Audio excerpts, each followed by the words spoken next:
Hi Cliff! I watched the episode on cleaning the rope crud from your hands, but that was all done indoors when you had a sink and running water at home. So I'm curious how you would clean your hands outdoors, like when you're camping or on a multi-day climbing trip.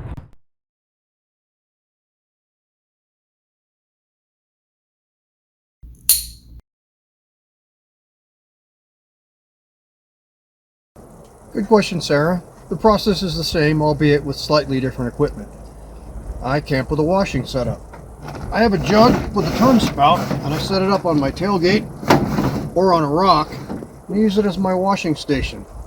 I also travel with a little hand pump of hand soap, and for your nasty hands, you can go with a little tube of pumice.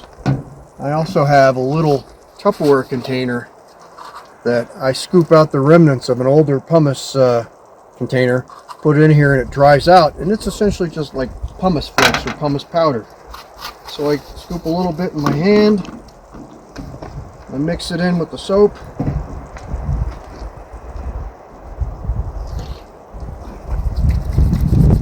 scrub away, and rinse.